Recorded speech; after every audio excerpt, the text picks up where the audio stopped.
以前わび草だけを使ったレイアウト水槽を立ち上げました。とはいえわび草だけと言いつつ、結局はアヌビアスナナプチとかブセファランドラを追加したので、正確に言うとわび草だけじゃないんですが、立ち上げた当初はそこそこ満足がいく感じに仕上がっていました。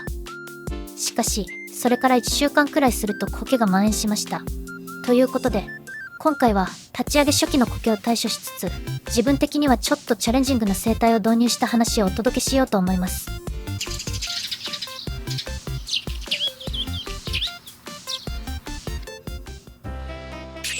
ありがとうございます。いまちです。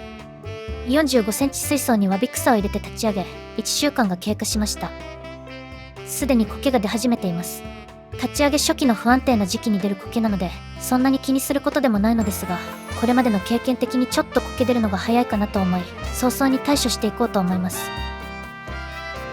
僕が取った対処方法はエアレーションです。早くバクテリアに定着してもらうには、空気中からバクテリアを取り込んだ方が早いという説を耳にしたので、エアレーションでガス交換を活発化させます。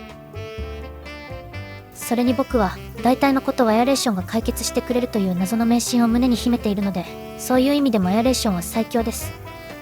水草水槽でエアレーションすると二酸化炭素が飛ばされて無意味だという論もあるのですが、某アクアショップの人から実はそんなに影響ないし、エアレーションしながら二酸化炭素添加した方が調子いいんですよねという話を聞いたので実践しています。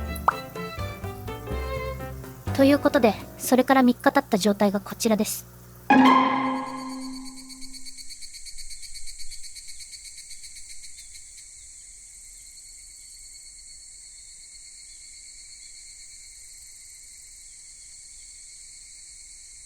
この水槽を見た妻のリアクションをご覧ください。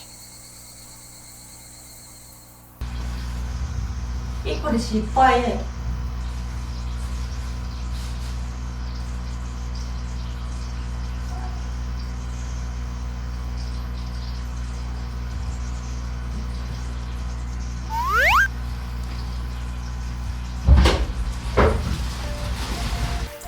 とりあえずできる限り人力で吸い出していきます。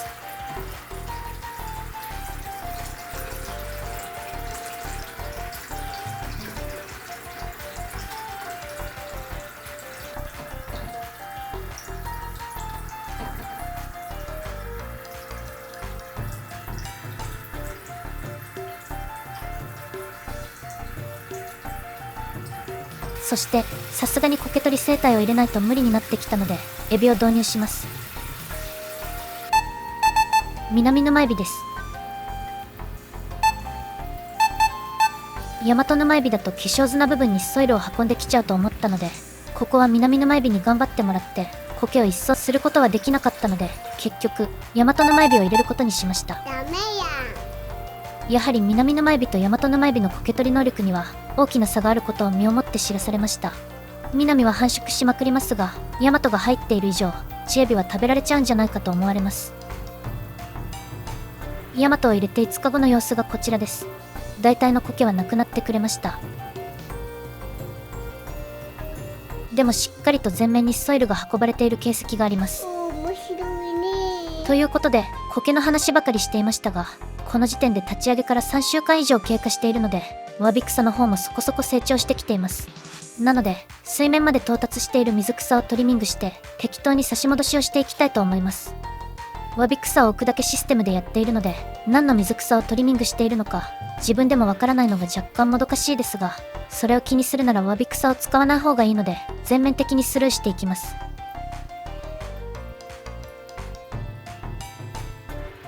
わび草を使うと狙い通りのレイアウトにすることが非常に難しいのですが、そもそもレイアウトに狙いなんてなくて、とりあえず緑が茂った自然感が出ればいい場合は結構使える手段じゃないかなと思いました。ただしオーストラリアンヒドロコティルはヤマト沼エビにしっかりかじられたので、種類は考える必要があるかもしれません。立ち上げて1ヶ月くらい経つので生態を入れようと思い、90センチ水槽から引っ越しさせるつもりだったのですが、全く救える気がしなかったので買いに行くことにしました。家から自転車で行けるところに老舗の熱帯魚店があり、店の水槽も綺麗だったし魚もみんな調子が良さそうだったので初来店で生態を買ってきました。うちと同じ水道水を使っている店というだけでかなり貴重な存在ですし、以前住んでいた長野県と違って静岡はたくさんショップがあってありがたいです。クリステラかグローライトテトラがいたらいいなと思って店に行ったのですが、店の水槽を見ているとなぜか全然違う魚を購入していました。出た出た出た出た。リコリスグラミーです。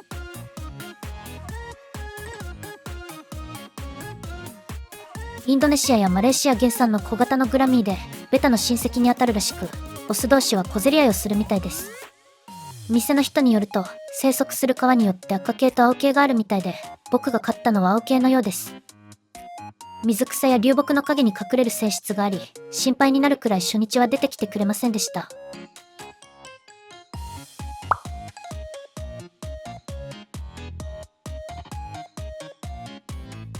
数日すると前に出てきて泳ぐようになってくれましたが、基本的には影に隠れているので、辛抱強く待っていないと泳いでいる姿が見られません。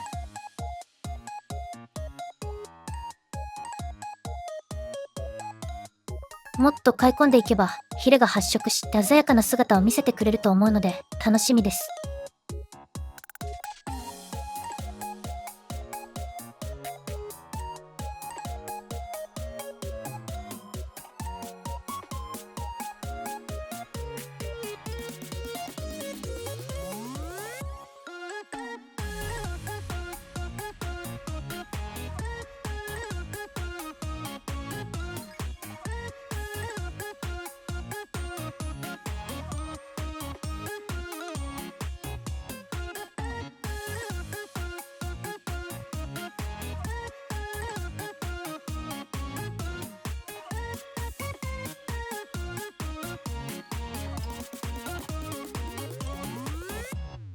餌には結構苦労する魚らしく人工飼料は食べてくれません。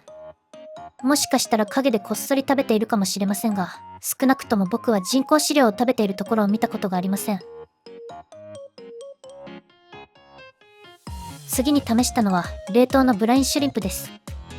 ブラインシュリンプの卵を買ってきて孵化させる方法もあるんですが、さすがに自分の生活の中に毎日ブラインを沸かすという面倒な作業を組み込むとアクアリウムライフが破綻しそうな気がしてならないので、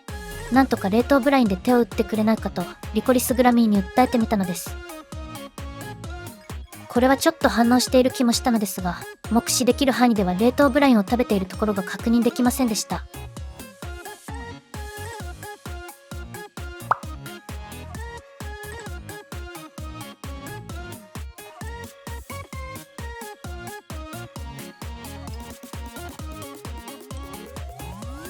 最後が冷凍赤虫です。映像をご覧の通り、これはむしゃむしゃとしっかり咀嚼してくれています。購入した店の人が言うには、入荷時にはかなり痩せていて大変だったので、随分と赤虫に慣らしたらしく、僕が購入した個体に関しては冷凍赤虫で10分対応できそうです。なんとなく分かっていたものの、一応人工飼料や冷凍ブラインも試しておきたくなっただけなんです。すみません。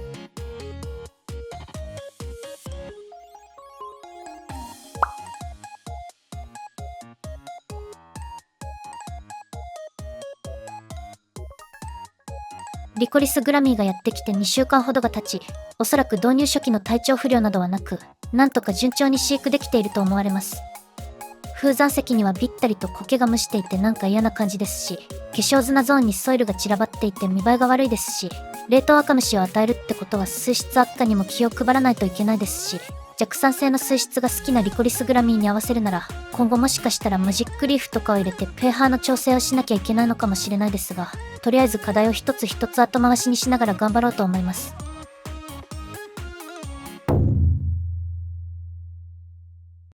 前回の動画でキッチンカウンターに20センチキューブ水槽を置いてアクアテラリウムっぽいやつを作ったというお話をしました。すると見てくれた方から、キッチンは奥様の聖域だけど大丈夫でしょうかといったコメントをいただきました。もしかすると勝手にこのようなものを作ってキッチンカウンターに設置することで僕が奥さんから怒られるといったようなことを想像されたのかもしれません。しかしアクアリウムを始めてから何度も奥さんに怒られまくってきたので、今更20キューブを1つ設置したところで怒られることはありません。取り急ぎ今現在のキッチンカウンターの状態をお見せしますね。